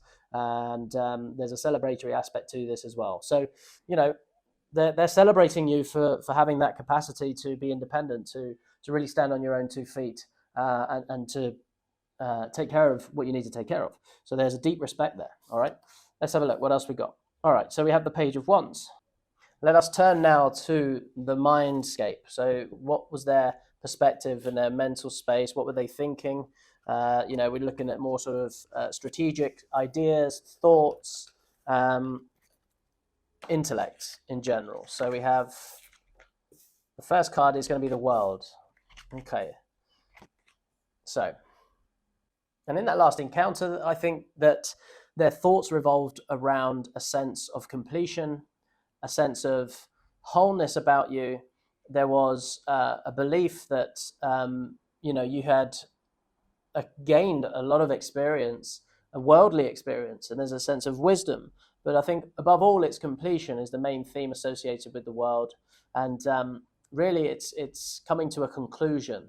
So there is a moment here where a culmination has happened or is happening. And so as a result of past experiences, traversing various challenges, coming to a concluding point here, I think they are observing and thinking about, wow, this person is really complete. They're really whole. They're really stable. Again, this sense of stability is there. The laurels often also associated with success, right, and victory. But the energy of success, you've been successful in accomplishing one or a major goal in your life, and this has left an impression on them, and they're kind of thinking about that, and that's how they're looking at you, and it feeds into the air of authority that the Emperor has and possesses. So you've kind of been there and done that and achieved something important in your life, and they're really acknowledging that, and it has left an impression on them, we could say. And there is also an association to the minor arcana of the Ten of Cups. And the Ten of Cups is all about emotional fulfillment. But being the 10, it's indicative again of a completion, of that end of a cycle. It's like the vision, the end result, accomplishment. And so there's a real fulfilling energy associated with that. And they associate that with you. And the one that just fell out is the Knight of Wands. Well, in the fact that the position of this card in relation to what was experienced in the mind, often there's a mirroring effect that happens in these readings. And so the wands just keep on coming, right? Well, the Knight of Wands here in service and, confidently gallivanting.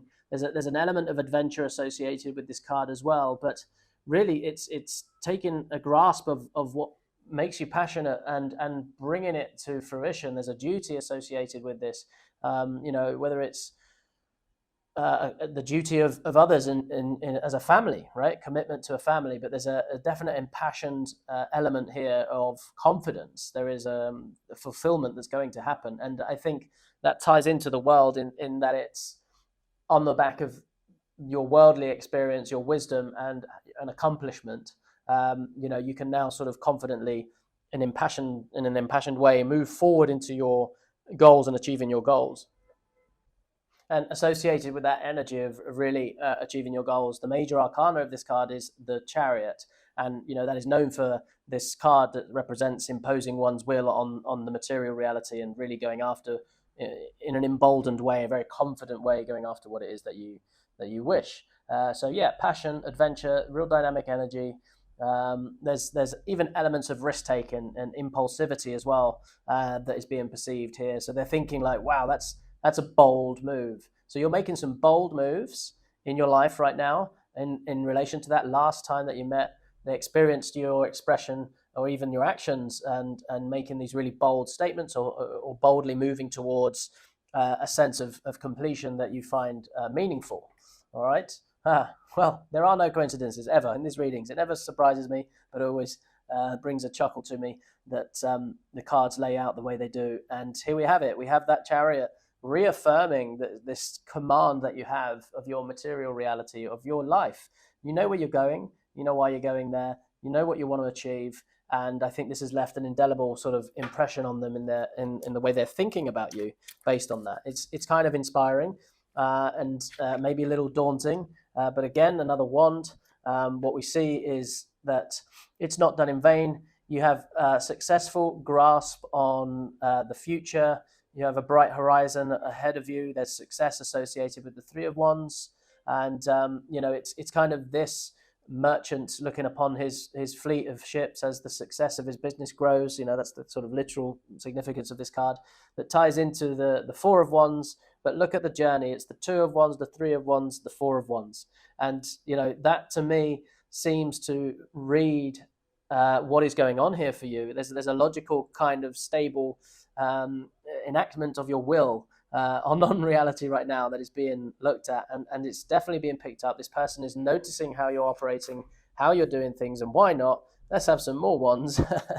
I think what's happening here now is that they think, wow, you're really going for it, putting effort into this plan, into this vision, and you've got some resilience. Wow, you're really sticking at this. You're standing your ground, perseverance, really, really going for it, and they notice that. And they may be a little concerned. They may be looking at you doing all this hard work and going, oh my God, how do you do it? But, ultimately you are. And so we have the Tower. So the Tower in relation to this. So this is my read on this one, is what I'm getting. They're perceiving you. They're thinking about, because this is in the mental plane, right? So they're thinking about the effort that you're putting in. Oh my God, how much are you going to endure? You're standing your ground. No matter what, you're imposing your will on the universe, and you will achieve your goals. And I think this is a manifested ideation. This is a fear. What if it all collapses? What if suddenly something goes wrong? There's a sort of an inclination here that it all might all tumble down because you're trying too hard. It's that kind of thing. I believe this to be a shadow manifestation of their mindset of where they're at. Oftentimes when we're in our pursuit of our dreams and our purpose and we're working hard, we could be putting in twice as many hours as somebody that is not fulfilled, not in alignment with their work and their passion and their missions. They're not following their bliss. So to them, it looks like we're just burning the candle at both ends, exhausting ourselves. And so that this fear that's come out here manifested in the Tower that indicates where his mind is at is, potentially that dynamic that's going on here. They don't understand fully what may be going on. And so there is that fear of heartbreak and loss. And there is a fear of, what if you do fall down and you get your heart broken, you don't follow your dream, you don't manage to achieve your goals. So I think this is really an internal thing. And to me, this is indicative and reflective of the initial mental feeling that they had, that you were mentally restricting yourself, that you weren't, that you were trapped by old limiting beliefs. I think because this is the feeling and this is the thought, I think that this is them. This is their interpretation of their own internal landscape. They feel like their own limiting beliefs are not allowing them to go after their goals in a passionate way like you are. And so, yeah, I think that's, again, indicative of where they're at. And it's their own sort of fear. So, with this card, I think that overall they're looking at this with a lens of, fate. There is this idea that with the Wheel of Fortune, that you're very lucky. There is luck at your back. I think they see that despite all of the possibilities of calamity, it'll actually all work out in the end. And I think they've come to that realization by the end of this conversation, this last time they met. Your passion, your articulation of the vision, your strategy as well, associated with how you're going to achieve it. You will achieve it. It's very positive language associated with all of these cards. Dependability, reliability. There's a commitment to truth. All of these energies. And then I think the shadow aspects here are manifesting their own fears and insecurities, actually, in light of this highly impassioned person, i.e. you. And I think their final conclusion is that, well, I think they have the luck. The universe has got their back. And I wonder if there's a sense of, I'm picking up on jealousy right now, and I don't know why, but I'm thinking there may be a little bit, oh, you're just lucky, that'll never happen to me. It's what I'm picking up with that final card. Well, yeah, so they're secretly kind of, there's a little bit of jealousy, I would say. The Seven of Swords confirming that for me. There is a sort of secrecy. So I think that they're secretly a little jealous of your sort of impassioned attitude. You have this carefree kind of attitude that really flies in the face of those that are very risk averse, we could say. You're taking some bold risks with the Knight of Wands. Actually, the amount of wands that we've had in this reading is quite something, quite overwhelming. And I think this is what's going on for this person. They feel quite overwhelmed by it, and they're catastrophizing a little bit. Look how tired you are. How can you sustain this? It's all going to collapse soon enough. You're just lucky. You've been getting away with it, but you're probably going to get your heart broken. But because you got luck, you've been getting away with it. And there's a hint of jealousy there. I'm kind of flying through it, but that's the energy that I'm getting in this read at the moment. So why don't we explore the nature of this relationship? Because I've got some inclination. This could be a friend. This could be somebody that's interested in you. So I just want to understand the nature of the connection. Okay, so we have the Three of Cups. So they're a colleague. They're a friend. They're in your social circles. You engage in activities together. So, maybe they're coming from a place of friendship at the moment. I just want to see what kind of future there is for this connection. Okay, well, I think there's going to be new ways of seeing things. Put it that way. There's a new way. There's a new truth that is going to emerge in this connection. Whether that's transitioning from a friend to something more romantic, more meaningful, more deep, I'm not sure. But I think that on the horizon, what is coming is a fundamental truth. And I think that you wield that truth, whatever that may be. I think you possess that, and they recognize that.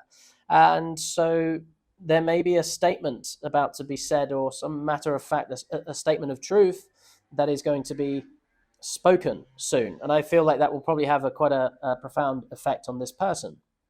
Okay. Why don't we seek some guidance now from the Divine Feminine and see what she has to say in the form of Sarah Lakali. So this is the Queen of Outsiders. Interesting. Slight technical issue with the sound, so we'll continue with these means. But so Alkali is really about protection from negative influences, and it signifies a strong protective energy. And I think here you're encouraged to safeguard yourself from jealousy, from negativity potentially that might be present in your social group, we could say. There is an embodiment here of resilience as well that's being called on, and inner strength. And I think you're being reminded here of your ability to withstand and to overcome challenges, and how this may have an effect on those around you, both positive and negative. But really lean into your inner strength, your inner knowing, maintain that self-confidence, and that'll help you to navigate the challenges ahead. There is also a reminder, there are spirits and there is an energy of the universe that's really protecting you, has your back at this time. And that is a reminder that's coming through. Focus also on authentic connection, okay? Be authentic. All right. If this has resonated, drop a moon in the comments. I have been Maverick Mystic. You've been amazing. Thank you so much for being here, for trusting me, as I said before. And I look forward to doing it all again soon. And in the meantime, take care. Hello and welcome in card number 4. This reading here for you today, we're going to be exploring that last encounter, that last meeting that you had with this person. and we're going to be comparing what was going on for them emotionally in their hearts and what was going on for them in their mental capacity and their thoughts and ideas. And with that, we'll begin first with an anchoring card. And before we do it, before we reveal and get stuck into this reading, I just want you to take a moment now. Take a moment to center yourself. Take a nice deep breath. Relax, exhale, allow strain, stress to just dissipate with every out breath. Inhale again, nice deep breath all the way. Fill your lungs with clear blue sky. And exhale once again. Okay. Find yourself in a comfortable space now. Be open, receive, and allow your intuition to guide you throughout the reading. And also remember that this is a group reading, so pick up what works for you, what resonates with you, and leave what doesn't for somebody else in the reading. And without further ado, I'm Maverick Mystic, and we're going to begin now to dive into this reading, the heart versus the head. And we start with the Seven of Pentacles, a very intentional, forward-looking card. And it's about patience, investment, time, perseverance. And I think they may have seen you as someone who is diligently working towards your goals, willing to wait for the right moment to reap the rewards of your efforts. They may have noticed that you were taking the time to assess your current situation, considering, what has been achieved so far and what still needs to be done. So I think your thoughtful approach to your endeavors was likely evident to them. They may have also perceived you as someone who is not just focused on immediate results, but also sort of looking at the bigger picture. Your strategic thinking, foresight, is likely admired as well. And I think this card suggests that you are also in a phase of considering how to sort of nurture and sustain the growth you have already achieved, as well as how to sort of continue to advance towards your goals.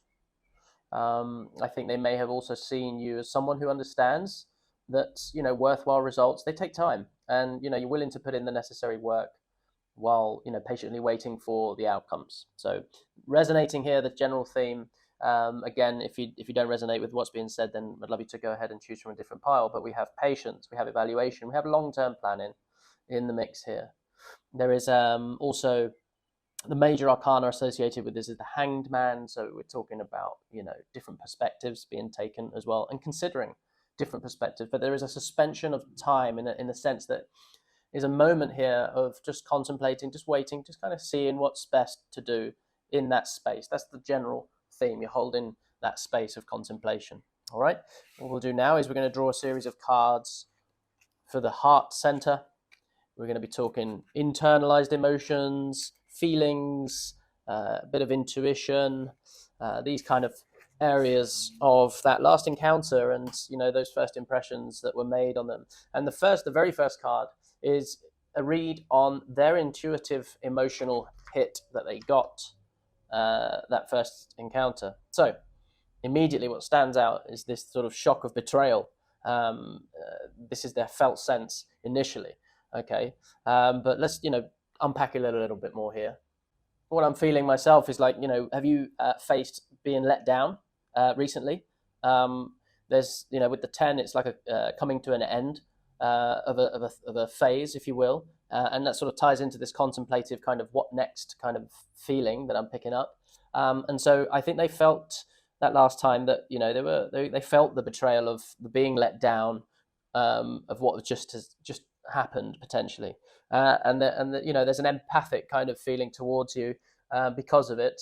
And they may have perceived you that you're coming to terms with the end of a significant relationship potentially, or it could be a project as well, or just a general sort of phase in your life. You're coming to an end of a phase in your life, and I think your efforts to find closure and to move past the pain were also noticed in that. They might have seen you as someone who is mentally, emotionally tired, a little bit tired, dealing with the weight of multiple issues all at once, all coming at once. So this could have been sort of reflected in your body language or the way that you sort of spoke about your challenges potentially in that last encounter. That was picked up on. Alternatively, as well, there is, this card suggests a sort of readiness to let go of what was no longer serving you and to sort of seek healing and renewal. So there is that. Now is the time, sort of, I'm done suffering, or I'm done with that past thing that happened, and now is a time for renewal, new beginnings. And so, there could have been glimpses as well in your resilience and your determination to sort of rise above the difficulties and your ability to to really find hope and to look forward to the fresh start. And I think that was likely admired for sure. And we're going to draw another card now. But also know that this major arcana associated with the Ten of Swords is the Tower. So this is like a sudden upheaval energy. It's like, the structures of what you took for granted kind of collapsing and therefore signifying a major change into something new.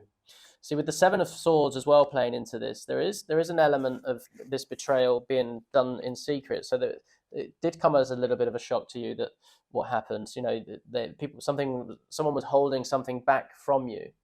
There is also a sense that they picked up on your energy of being cautious. They may have perceived you that you were wary of others' intentions.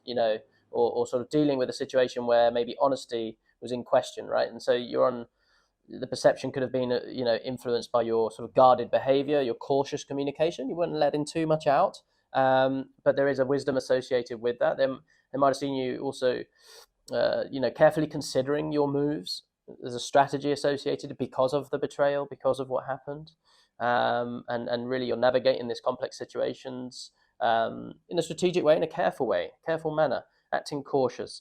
And I think they picked up on also, this card suggests that you were mindful of your surroundings and the people around you, tried to sort of ensure safety and well-being and your loved ones, and you just want to make sure that you're doing the right moves, not just for yourself but for others. They may have also seen you as someone who's also looking for a way to handle the challenges without drawing unnecessary attention, causing further complications. It's secrecy, but it's caution. You're not rushing into anything with this thing that's happened.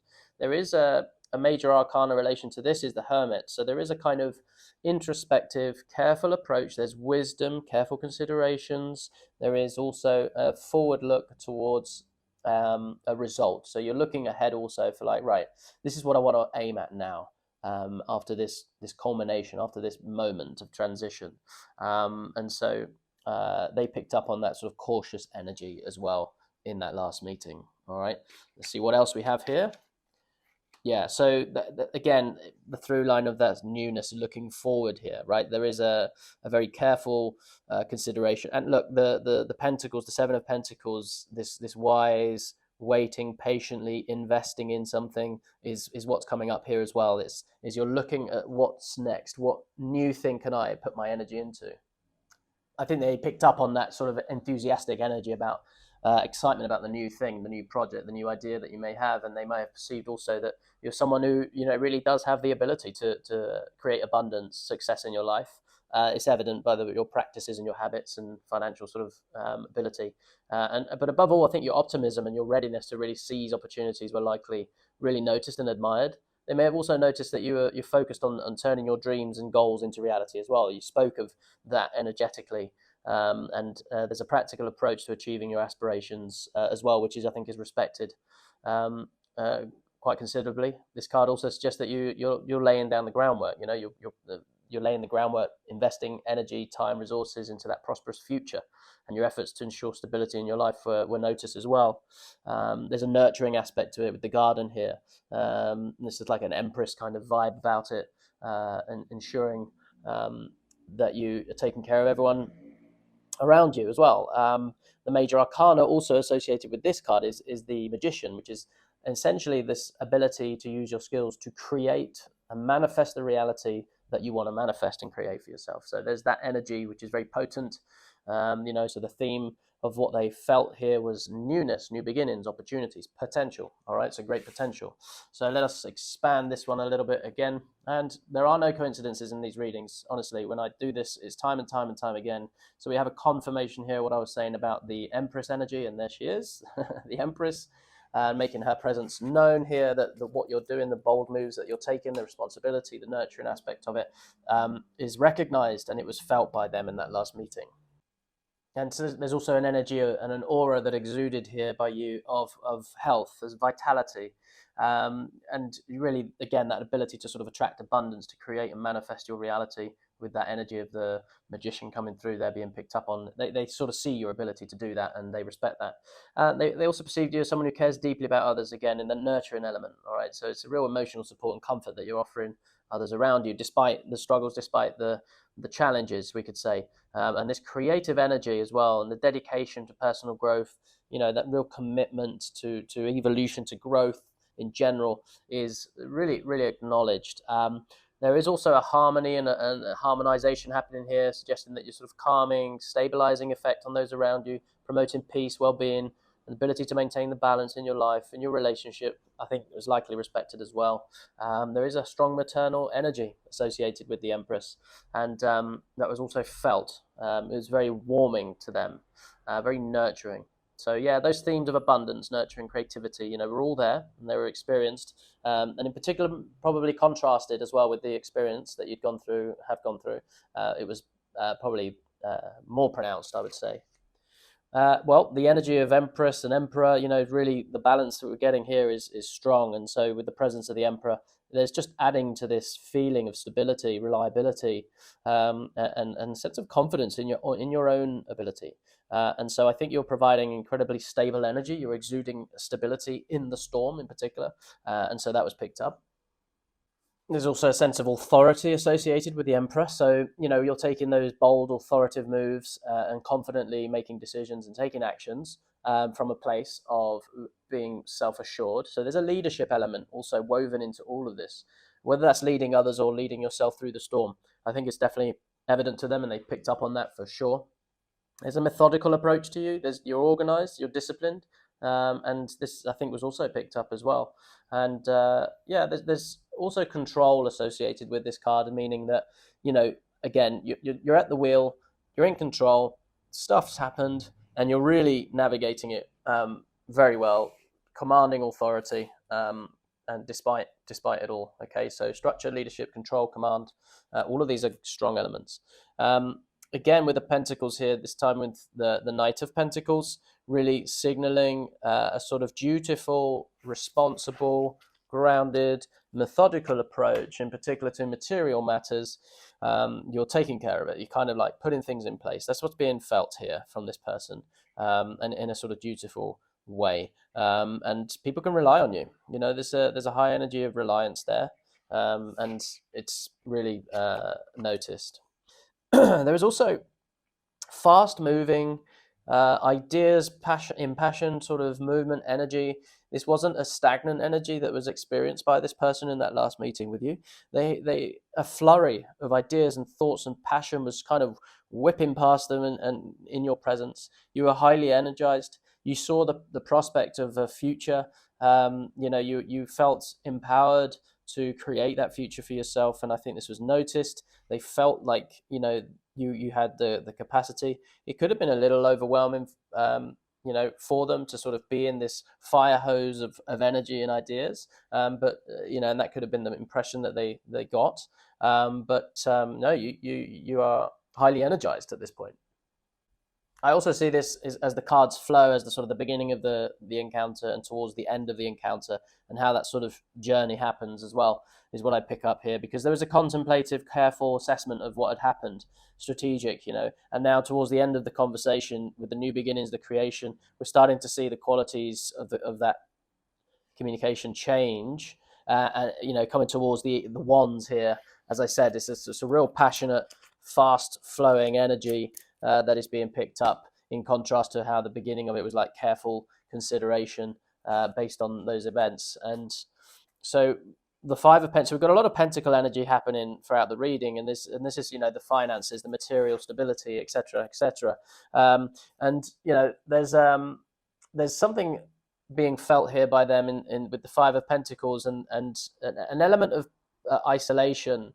And now this could be like you're isolated in how you're dealing with things financially, right? It's like you're not necessarily following the crowd, we could say, right? But I think there's a slight fear energy emerging here, that they worry that you may make incorrect financial decisions, right? That if we make too many catastrophic financial decisions that are not necessarily good ones, then obviously we end up on the streets, right? But there's a sort of undertone of a fear on their side, not yours, on their side, that some of those ideas or some of those investments, they may not turn out like you think. So I think this is something that they felt. They may not have necessarily expressed it at the time, their concerns about the financial decisions that you're making, but ultimately, with the Seven of Pentacles as an anchor, there is a careful consideration to your finances and what you're doing and where you're going, and that's in your command. You have the careful nature of the Knight of Pentacles is that you do know how to carefully administer financial structure for yourself and your loved ones, and so there is that undertone, we could say, of that financial worry that's not yours but theirs. All right, so I just want you to sort of bear that in mind. And talking of mind, we're going to now transition to what they were thinking. What was some of their sort of ideas and thoughts about the last encounter, what they thought about what they were witnessing. So we'll start with first the Three of Swords. Okay, so again, the structure of the conversation, it goes this way, right? So the journey through the conversation, that last interaction, that last time that you met, goes that way. And so therefore, again, there are no coincidences. And here we have the Three of Swords signifying betrayal, heartache, that really maps on. So as they're feeling all of that, they're also thinking about that, right? So we see this congruence in the reading here. So that's just an overall kind of awareness that I wanted to mention, that I'm observing here as the conversation flows. All right. So remember, this is the mind that we're dealing with now, and so they may have seen you as someone, again, who's going through that difficult emotional period, right? They're seeing you're dealing with breakup, loss, betrayal, as we saw there, and there was a visible kind of sadness to them, emotion in that emotional sort of turmoil. There's also, they're thinking like, how can you possibly trust anyone now after that? So there's a trust issue thing related here that they're thinking about. They might have perceived you as really struggling to sort of deal with being let down, and how do I trust others, right? So they're thinking of that. There's a mental process going on. There is also an acknowledgement of the mental anguish, the struggle to sort of cope with your emotions is possibly noticeable, and they're kind of thinking about it as well. They're thinking as well that you need to heal. There's a wound here that needs to be healed, and that's top of their mind as well at the beginning of that conversation. It's like, what can be done to sort of help you to sort of heal and integrate this. And the sword signifying truth, it's a harsh truth, it's a heartbreaking truth that's been revealed to you in that experience, and it's a coping with that. How there's a sadness associated. How does one deal with that truth of betrayal, heartache, whatever it may be? And again, the major arcana associated with this is the Tower. So again, we see a congruence happening here, right? So there's the Tower, sudden change, disappointment, and so all of these things are atop of their mind right at the beginning of the conversation. But what else is going on for them? Well, look, the King of Swords. There's a leadership element coming through here as well, and they're also thinking that you possess the capacity to wield this sword of truth and to, with compassion for yourself, navigate what's to be done next. What's the next decision? And so, I just want you to acknowledge the swords, right? So we're going through this journey, paralleling quite well here. And the King of Swords is also authority, but also like taking charge, and in an authoritative way. How are you going to deal with this rationally? There's a prowess of mental acuity and rational approach to what to do next. You're thinking about it methodically. This is what's going on in their mind. They're seeing you. The impression in their mind's eye is one of energy of king, and so there's also the major arcana associated with the King of Swords is justice. So there's a very just way of doing it. It's like you're not seeking revenge. There's a very balanced, just way of dealing with it. Your command of truth here means that they're thinking, wow, this person, you're really dealing with truth in such a noble way, and you're not like looking to batter over the head the person who betrayed you immediately. There's no revenge here, is what they're thinking. It's like, wow, how composed are you to be able to sort of navigate what's just happened in such a way? And they admire that, and that's how they're thinking at the moment. They're also thinking that you're in a sense of competition or having to deal with lots of things. You're fighting, right? You're fighting for your ground, maintaining your ground. So it's not like the betrayals kind of just happen, that's it, it's over. It's like you have this ongoing competitive kind of thing, having to really make your voice heard. You're competing in a landscape of challenge. So there's a challenge that you're still navigating here. And we are still in the shadow of the tower with the Three of Swords. We're still in the shadow of the tower of that. So it's you're dealing with the rubble, if you like, of the betrayal. And so there's a lot of navigating disagreements, for example. They may have seen you as someone who's really trying to find the common ground to resolve the conflicts through discussions, through negotiations, and your efforts are, to sort of mediate and address the conflicts were noticed by this person. All right, there's again that fairness and justice carrying through, the fairness and justice to deal with the post events of the tower energy, that calamitous sort of event, dealing with the rubble in a fair and just way was noticed. There's also what they're noticing here is how growth orientated you are post conflict. It's like a post traumatic growth kind of thing happening here that they're observing, which they find inspiring. They find admirable of a quality that you have there. It's a very admirable quality. And so, see what else we have here.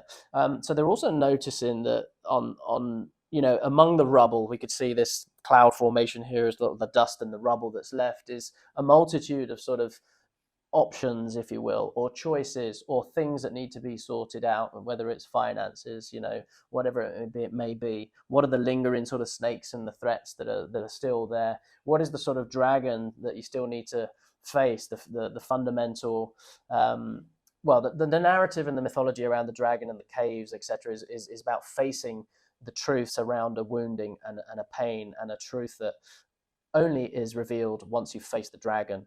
That could be having a hard conversation with that person that let you down, for example, but avoiding it is not going to be beneficial. It's about facing that dragon, and eventually that dragon shrinks and reveals the gold, which is the insight, which is the truth, which then is where the post growth happens, post of having done all of that. But this person is thinking that you have multiple options ahead of you. It's a little confusing. There's a little bit of sort of denial illusion sort of woven into this card. And they're thinking, wow, there's a lot of stuff. There's a lot of overwhelming things and choices. I don't know if they're going to make the right decision. And so, this is a sort of mental projection of theirs in light of the sort of the rubble and the sort of destructive nature of the tower. But the aftermath of that is like, which way do you go? And it's quite overwhelming for them, not necessarily for you, but this is what they're feeling. Now, they're also thinking that the Page of Wands here is indicative of the major arcana is the Fool. So we have the through line going on here with the Fool to this Page of Wands. There's a youthful energy about it, despite all of this stuff, right? So remember that we're here now, and the conversation is sort of evolving, and they're like, wow, you have, despite all the things, such a positive outlook. You have such a lean towards positivity and possibility, which is deeply, deeply admirable. They see this as a very important quality of yours. And, that energy, there's a lot of energy associated with this card. And I feel like they're seeing you channel that energy into newness, into what's next. And they find that very inspirational. Look, at the end of the day, you're stepping into a new terrain. You're taking charge of leaving behind what was, right? So you're moving forward. Yes, there's scars, there's wounding, there's lessons here, but you're moving forward into something new. You're thinking about, right, what's next, right?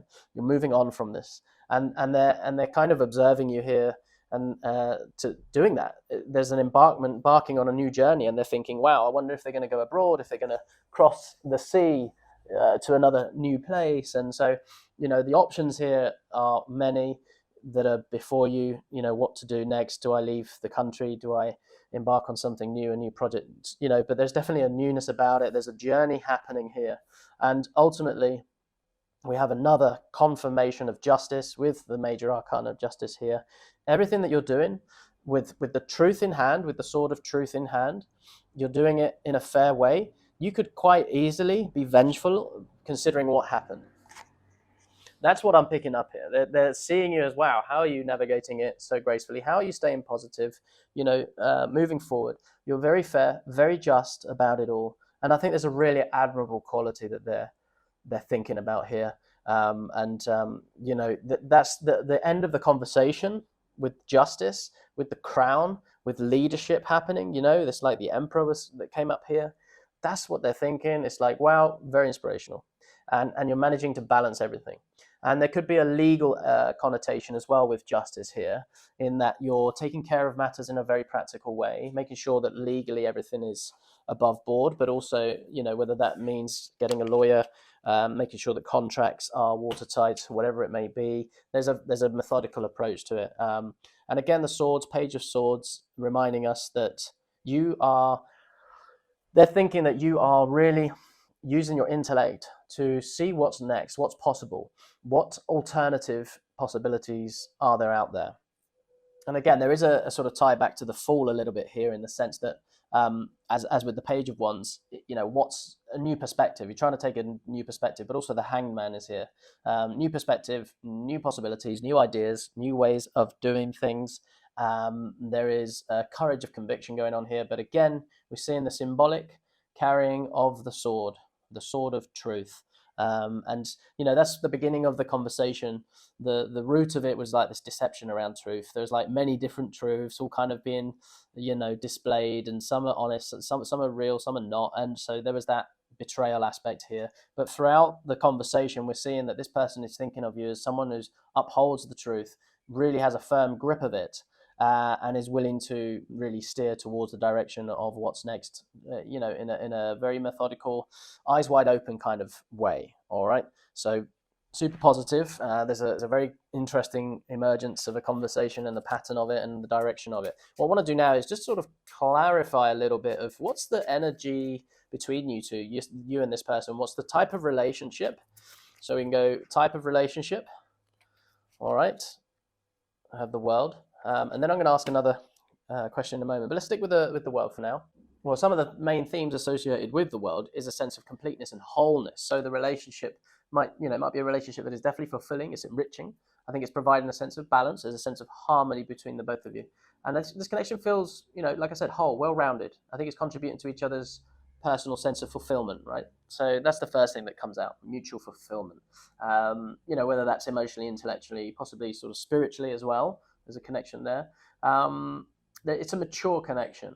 What I mean by that is that the relationship likely has gone through various stages of growth and has matured into a stable, understanding bond. Okay, so both individuals, I think they appreciate you both appreciate the depth and the significance of the connection. There is a good sense of both of you working well together, supporting, complementing each other in various aspects of your lives. I see that. There is a celebratory victory, success, with the laurels here, signifying that you celebrate and appreciate each other, shared accomplishments. There's some milestones as well that is insinuated here. There's also a traveled, global, worldly perspective between you. Both of you value each other's opinions, and you're open to exploring new horizons together, right? So there's that sense there. I think you both appreciate that, and we saw that here with this like new horizons, to travel, go to new, physically go to new places. There's a sort of wisdom that comes from travel and worldly sort of views, and the minor arcana associated with this is the Ten of Pentacles, which is this sort of real abundant, successful vision of a family unit and prosperity, contentment. So there's a really positive aspects there, and sort of make them take from that what you will, and relate it to this person in this scenario as you will. Okay, what this next card is going to be about what the future holds for this connection. Okay, so the Eight of Pentacles. So there is, we started with the Seven of Pentacles, and we're capping with the Eight of Pentacles. And there's a real admiration for craft, careful dedication to those matters of finances, to skills, and putting in the effort and getting the rewards over time. So I see the prospects of the future as one of investing in the connection. So I think both of you are going to be committed to carefully shepherding the relationship, is what I see. And I think that you both have complementing skills that are going to enable that to happen, including wanting the best for each other. That's a really nurturing energy there. It's wholesome, as we saw with the world, and I think that the future prospects of the connection are long lasting, is what I see. I see longevity. I see investing time into the connection. I see deep appreciations. I see, true concerns. So we saw the concerns about making sure that financial decisions are right, sort of aware of all the different options in front of you, but wanting you to make the right ones. And I think there's a real stewarding going on here of this connection, which bodes really well for you both. And so, with that, I want to turn now to the Divine Feminine Oracle just to get a message from the feminine. We've had some powerful masculine energy in this reading with the Emperor energy going on there. It's a very masculine thing with material, finances, structure, stability, high masculine energies. Let's complement and balance it, create that wholesomeness with the Divine Feminine Oracle. And it's Freya, the goddess of discernment. And well, that to me is wonderful. And it's, she says, I spend my time wisely. I only say yes when it's a holy yes. So not a maybe. So if it's a maybe, I think the message coming through here is to not make the decision until it's a whole, full body yes. And I think that's going to really serve you well with the elements that we said there about the future, the possibilities, the options, different options that you can take. I would ask yourself, what if it's a full body yes, then it's a yes, right? And don't be concerned about being the hanged man. That is to hang back, not make any rushed decisions, whatever it may be about, whether it's a legal matter, whether it's a relationship matter, whether it's a what to do next now on the back of what's happened. All of these options that are available to you, in particular financial matters. If it's a full yes, then it's a yes, and only then. And I think that's a good final message. Discernment as well, before we wrap this up. Discernment is using the sword of truth, and the sword of truth is gained by going to the dragon, i.e. that inner cave that's close to the wound, healing that by facing it and integrating it, and then you come back with the insights, the guidance, the North Star, and you come back with the sword of truth. Now the sword of truth, the best application of that, your truth, the sword of truth, is to cut through the noise, the fog, and to create discernment. And for that, let truth guide you in all of those decisions. What's true about the situation, the people, the financial matters, the legal aspect, whatever it may be, then you're able to see it clearly and then be discerning about how and when that full body yes emerges, then you're all in and you take that powerful decision. So trust your intuition through that. Trust the feminine energy to be able to sort of receive intuitive guidance, and then trust the feminine sort of energies of feeling it in your body as a full yes. And once you have that, then take the masculine and make the specific action that needs to be made in that moment. All right. So with that, I'd love you to claim this reading if it's resonated with you with a crown. The crown energy is strong in this reading, so go ahead and claim that. And this has been a real honor to help you. Thank you for trusting me again, Maverick Mystic, with this reading here today. And I really look forward to doing it again sometime soon.